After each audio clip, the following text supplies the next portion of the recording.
Before we begin, if you believe humans still have something left to prove in this universe, hit that like button, comment what you do if you stood face to face with a god, and make sure you subscribe for more powerful tales where humanity doesn't just survive, it transcends. The jungle was not silent. It breathed in pulses, in low groans and clicking whispers, in the rustle of leaves stirred by something more ancient than wind.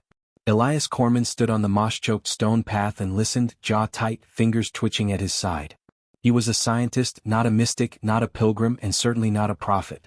But here, under the crimson canopy of Cathal's sacred jungle, none of that mattered. Behind him, the temple gate slammed shut with a hiss of bone on stone. That was Jero's doing. The grizzled mercenary made no secret of his disdain for ceremony. He lit a stim stick, exhaled slow and muttered, "No going back now." Elias didn't respond. His gaze drifted forward, down the narrow path toward the verdant maw, a breach in the jungle said to lead directly into the den of Karin, the apex predator. The god beast. The guardian. The devourer. Above, carved into the canopy with impossible precision, hung bone effigies of failed pilgrims. The alien priests had arranged them like stars and constellations, their hollow eyes pointed inward, always watching the next to come. Always waiting for him to fall. A deep, guttural chant began somewhere beyond the trees. Voices, dozens of them, intoning syllables older than any human tongue. The priests were praying again. Not for him. For Karin.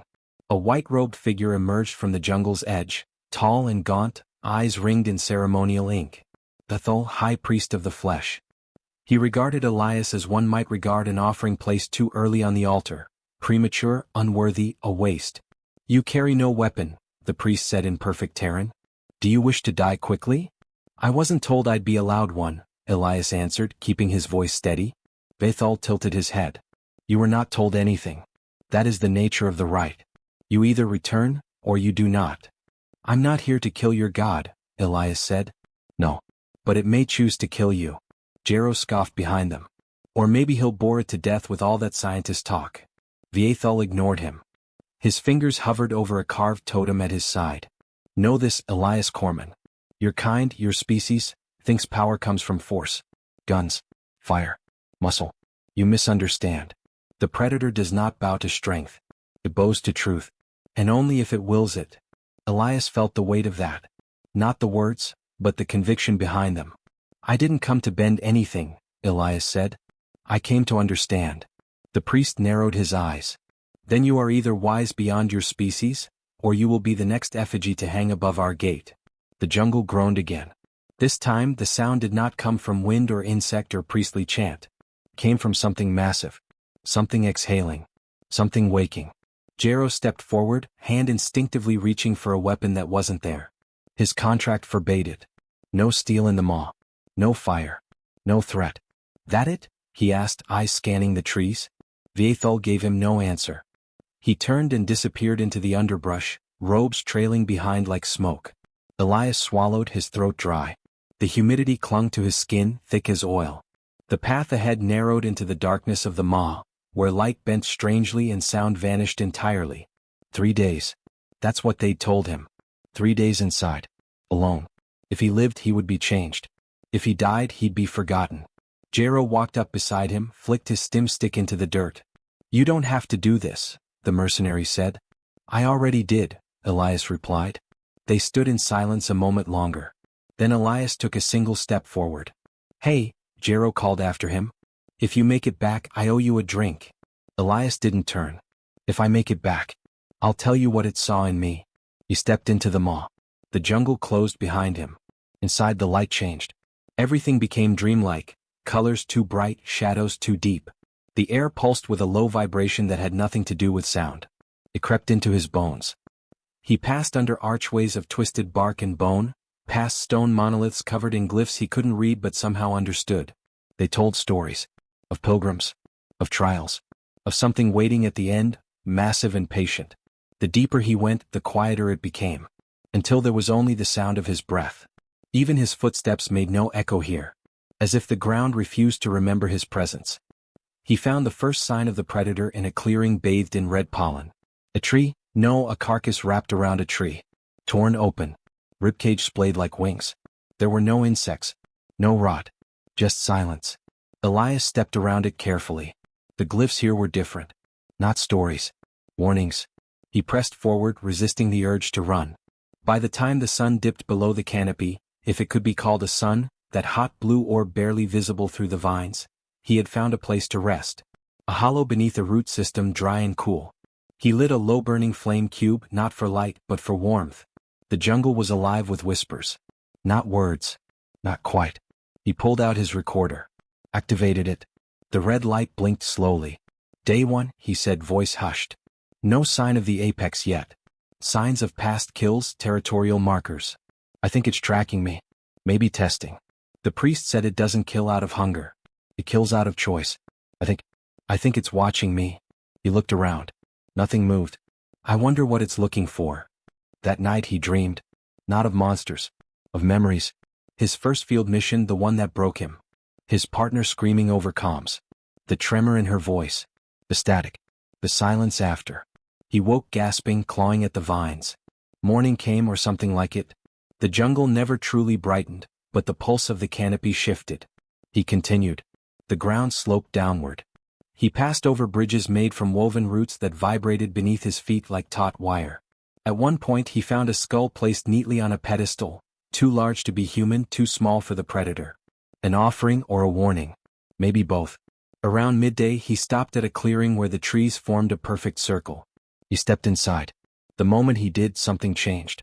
The air shimmered. The jungle fell away. And he was elsewhere. A desert. A battlefield. But not real. Vision. Illusion. Projection. He stood amid thousands of bodies. Human. Alien. Burning machines. Screaming skies. He knew this place. Had seen it on broadcast. The War of 9 Systems. The collapse. It wasn't memory. It was message. He turned and there it was. Eyes the size of dinner plates. Horns curved like sides. A body that bent light around it. Muscles rippling beneath obsidian skin. Current. It didn't move. It only watched. He blinked and the vision was gone. The clearing was empty. The jungle still. He fell to his knees, heart pounding. So it was watching. It had shown him that for a reason. A test. Maybe a warning. He looked up at the silent canopy, wiped sweat from his brow and whispered, "I'm not here to fight you." No answer came. Just a low rumble, barely felt, from the ground beneath him. The jungle was not silent. It never was. And something, somewhere, was listening.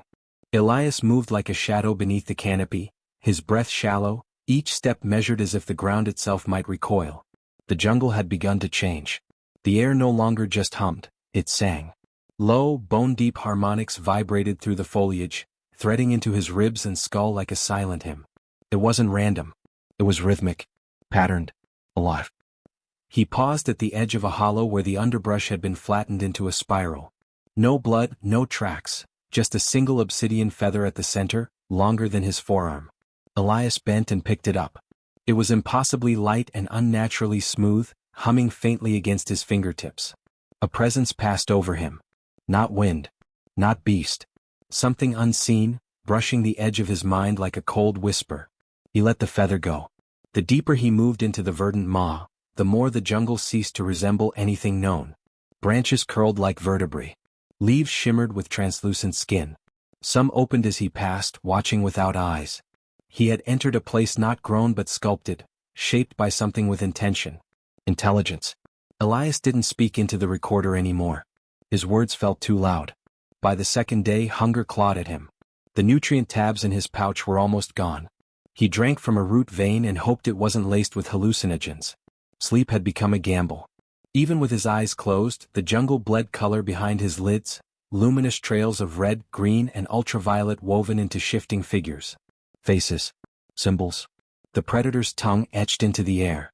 That morning the test began. It arrived not with a roar but a hiss. Elias stepped into a glade shaped like a broken amphitheater, vine walls curling upward in jagged ridges. The light here bled from the soil instead of the sky.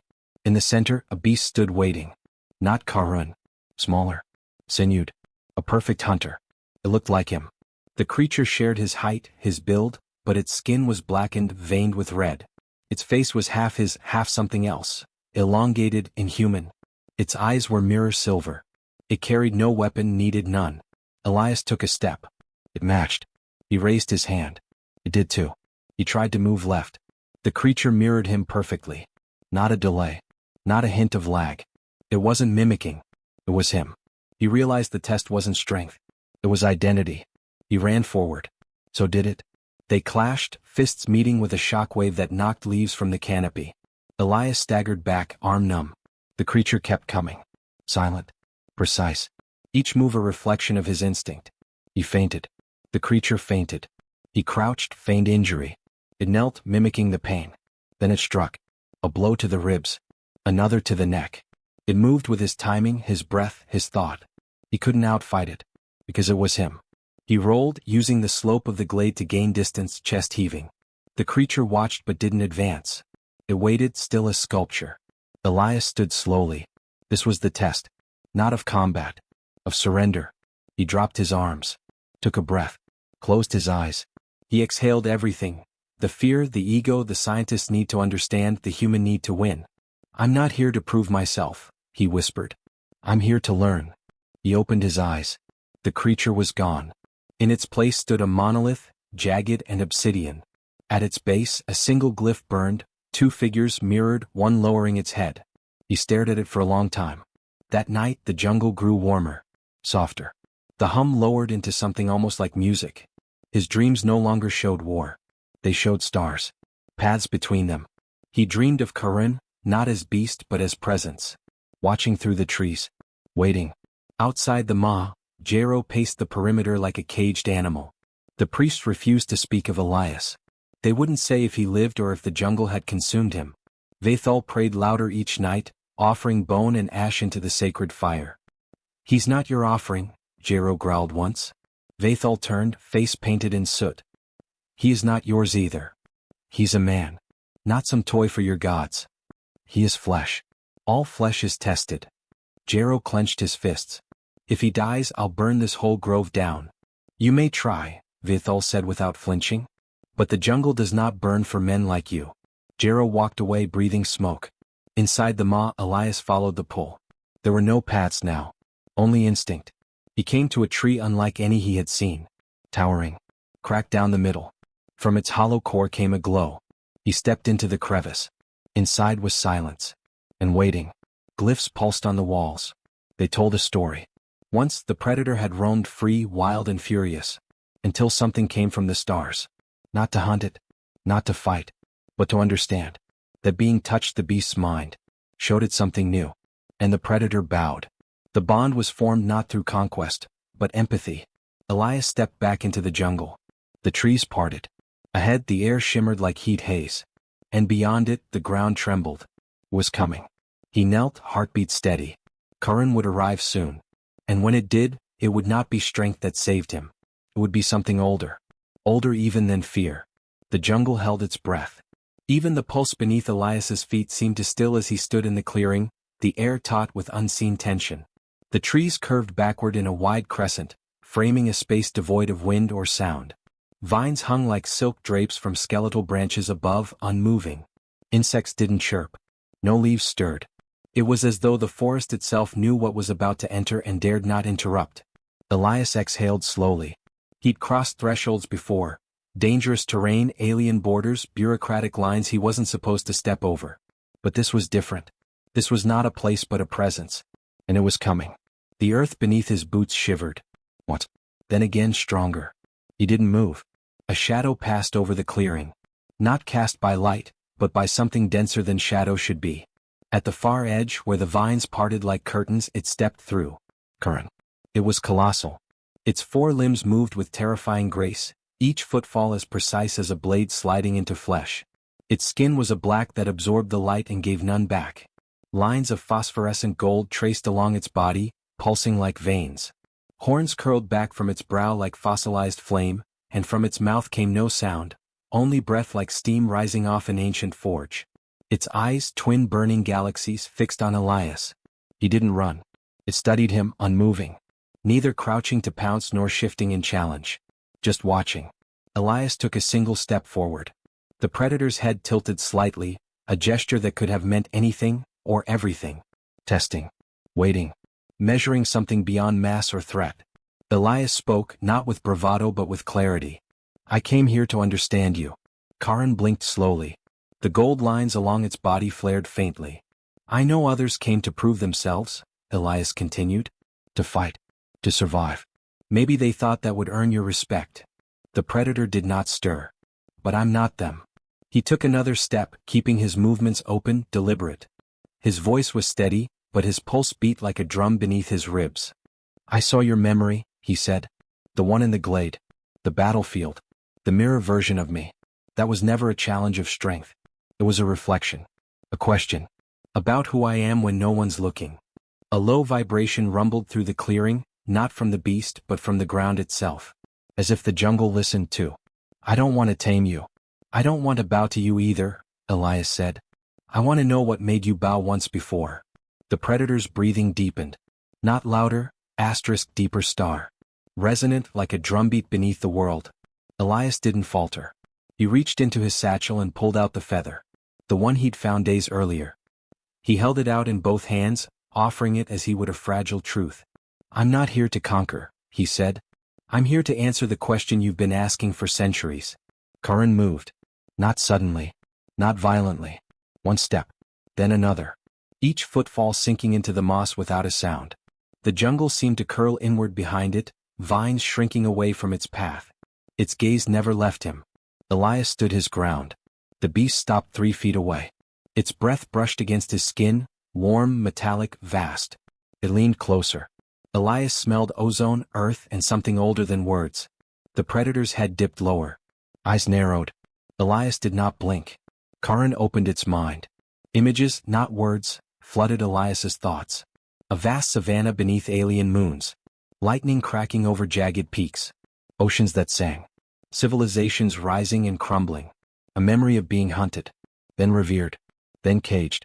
Then freed. And always, watched. He saw a child from another world extend a hand to the predator once, small and trembling. Saw the beast lower its head. Not because of the child's power, but because of his innocence. His lack of expectation. And then Elias saw himself. As he was now. Standing still. Honest. Unarmed. Curran lowered its head.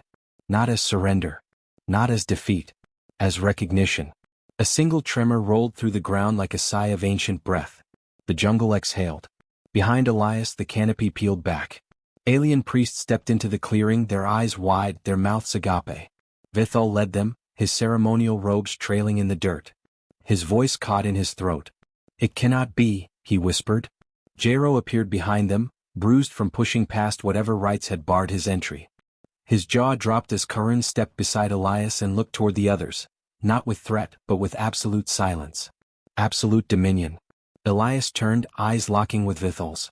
You said it bowed to truth, Elias said. You were right. The priest dropped to his knees. The bound soul, someone muttered behind him. It's true. Elias didn't care about prophecy. He didn't care about scripture or legend. He hadn't come to become anything. And yet he had become something. Curran stood at his side now. Not leashed. Not chained. Free. And it had chosen. Elias reached out, fingers brushing the predator's hide. A pulse traveled through his skin, his veins, his marrow. Understanding passed between them. And somewhere deep in the heart of the maw, the jungle began to sing. Elias turned to walk. Curran followed. Behind them, the priests fell into stunned silence. But one voice called after him, Jero's, raw with disbelief. What the hell did you do? Elias looked back only once. I listened. The leaves parted. And man and God walked out of the clearing as one. They emerged from the jungle in absolute silence. Elias walked steadily, his face expressionless, limbs loose but sure, the edges of exhaustion dulled by something deeper than rest. Beside him padded the impossible, the apex, the god-beast, the predator given 1,000 names and none sufficient. Curran. Its steps made no sound, though each should have shattered stone. Its presence didn't break the forest but completed it, as if the jungle had been incomplete without it walking at the side of a man. The priests fell to their knees. Not in performance, not in pageantry, but in pure, stunned reverence. Even Vithal, whose voice had thundered with judgment for so many years, now knelt wordlessly. His hands trembled as he reached toward the ground, fingers clawing at the soil as though it might anchor him in this new world unfolding before his eyes. The youngest acolyte began to cry. Elias said nothing. He moved past them without acknowledgement, not out of arrogance but necessity. Words could not serve here. This moment did not belong to explanation or justification. It was beyond all language. Karin turned its head slightly, casting its starfire gaze over the kneeling priests. None dared meet its eyes. The jungle held its breath again, but not in fear. This time it was awe. Only Jero stood upright. He watched Elias approach, brow furrowed beneath a sunburned forehead, arms folded but fists clenched, every instinct in his mercenary body screaming to do something, say something, demand control over the chaos now unfolding in the form of sacred revelation. But there was no command to bark, no weapon to reach for. This wasn't war. It was myth. And Elias had become the story. He opened his mouth. I don't know what I'm looking at. Elias stopped before him, blinking slowly, his voice calm. You're looking at what happens when something ancient finally gets the answer it's waited for. Jero's jaw worked. You're not the same man I saw walk in there. No, Elias said. He wouldn't have made it. Behind them, Vethel rose unsteadily to his feet, face pale but defiant. This breaks the right, he said, voice raw. You humans were never meant to pass. You were outsiders, test flesh, offerings of desperation. Elias turned toward him. Then maybe your right was wrong. Bethel's lips curled. This was never about understanding. It was about endurance, obedience, order. Karin growled. It wasn't loud, but it wasn't quiet either. It was final, a sound from the deepest part of the world. The priests recoiled as the predator stepped forward, looming above Vethel. Elias raised a hand. Karin halted. I didn't come to rewrite your religion, Elias said, eyes locked on the high priest. But your God just chose. That makes it yours to adapt or abandon. Bethel's mouth moved without sound. Then he dropped to his knees again, pressing his forehead to the dirt. The voice of the flesh appeared from the temple's inner sanctum, walking slowly, leaning heavily on a staff carved from fossilized bone. His robes were gray with ash and age. Where the others were terrified, he was calm. His gaze met Karin's. He did not flinch. I was alive when the last bound soul was still spoken of in whispers. The voice said, each syllable shaped with reverence. I never believed I would see one in the flesh, let alone one who earned the bow. Elias regarded him carefully. Then you understand this changes everything. It changes nothing, the old priest replied. And it changes everything. That is the nature of truth. Karin lowered its head slightly. Elias nodded. He walked forward, through the temple gates now open wide. The great stone archway, once a tomb for hopeful pilgrims, no longer felt like a warning. It felt like a beginning. He stopped only once, before the altar. There, carved into the floor, were the glyphs of failure. Symbols of broken trials, names etched in grief. He knelt and pulled from his satchel a piece of obsidian, smoothed by days of passage. He set it on the altar, then pressed his palm to the stone. The glyphs shifted. One new mark burned itself into the ancient surface. A name not in any known script. It pulsed with golden light. The priests whispered as one. The bound soul. Elias rose. I'm not staying, he said. Jero's eyes widened. You're leaving? Now. I came here to understand, Elias said. And I did. But staying would turn this into something else. A throne. A spectacle. That's not what it's supposed to be. You really think they'll let you just walk away? They don't have a choice, he said. He turned to Karin. The beast's gaze met his. No leash. No command. Just a silent communion. Then it stepped back, turned toward the jungle, and walked into the green. Branches closed behind it like curtains after a final act. Elias stood alone. The voice of the flesh approached him slowly. It will remember you. Across cycles. Across worlds. I'll remember it, Elias said. But I don't need to worship it. That is why it bowed. By the time he reached the landing site, the stars were visible overhead, sharp and blue in the night sky. The shuttle waited, powered down, lights dim. The temple behind him had fallen quiet. No chants. No guards. Just the distant, fading rhythm of the jungle's heart. Jero walked beside him, eyes still darting toward the trees. You going to tell Earth what happened here? He asked. Elias paused at the shuttle ramp. No, he said. They wouldn't understand. Jero grunted. Hell, I don't understand. You don't have to. You just have to remember it happened. They boarded in silence. The ramp hissed closed behind them. As the shuttle lifted into the sky, the jungle below shrank into a green wound across a red planet's skin. Somewhere within it, something vast and terrible had chosen not to kill a man, but to walk beside him. Back aboard the main ship, Elias went to his quarters. There on his desk sat a blank journal. He opened it. The first page he filled with only a title: The Bound Soul. Then he turned the page and began to write. Not a scientific report, not a mythology, not a religious doctrine. A story. The truth. And when he finished the first line, he read it aloud to no one. They worshipped the predator, but it bowed to the pilgrim who came not to conquer, but to understand.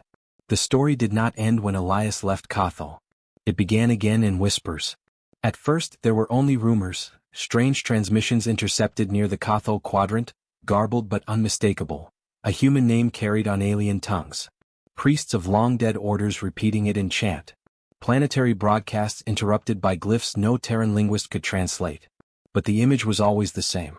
A man standing alone. A beast bowed beside him. They called it myth. They tried to bury it beneath layers of classification, cloaking the incident in redacted files and orbital blackouts. But truth does not rot. It roots itself in silence and grows. By the time the diplomatic envoy arrived on Cathal, the jungle had changed. The maw was closed, sealed not by violence but by will. Vines braided into living stone, barring entry to those who sought spectacle. Above the temple, the old effigies had vanished, replaced with glowing crystals shaped in the form of a human hand extended in peace. And around the temple walls, a new mural had been etched in flesh stone, Karun not as monster but as companion. And at its side the bound soul. Elias's name, once relegated to footnotes in exobiology logs, now sparked reverence among civilizations that had never respected humans before. Not because he had slain a beast. Not because he had bent a world to his will. But because he had been chosen without asking to be. On Earth, children acted out the scene in playgrounds and virtual arenas. I am the bound soul, they said, pressing their palms to the soil, eyes closed, waiting for an invisible Karun to appear beside them. Not to fight, but to stand with them. On Vorkal 9, the warrior caste inscribed Elias's face onto their ceremonial blades, not as a symbol of war but restraint. Even the silent monks of Thren Duin adjusted their centuries-old code to include a single phrase from his journey: I came not to conquer but to understand. But the man himself vanished. Elias Corman never returned to Earth. He declined every interview, ignored every medal, refused every monument. He disappeared into the stars aboard a small, outdated cruiser with no weapons and no destination. And still the legend grew. Pilgrims began to follow his path, not to find Karun but to find themselves. The maw, now pulsing with memory, rejected those who came with arrogance. But those who came in humility were granted visions, not of the predator but of the truths they feared most. One by one the fates of other worlds changed. Power was no longer seen as domination but as alignment. Connection. The act of being chosen not by fear, but by truth. Some say Karun still walks the jungle. Others claim it was never real to begin with. That it was a test shaped by the jungle's will. A reflection. A gate. But the man it bowed to had been real. And in the vast cathedral of stars, where light itself dies in silence, stories outlive empires. There is a temple now not built but grown. Far from Cathal, at the edge of known space, where no worship dares tread. Pilgrims travel there without maps, following instinct alone. They walk a garden of crystal bones, each shaped like a failed version of themselves. At the center lies no altar, no god. Only a mirror. And carved beneath it in ancient script, they worshipped the predator. But it bowed to the pilgrim who did not kneel. And somewhere in the breath between stars, a low growl echoes in welcome. Not of threat, but of recognition.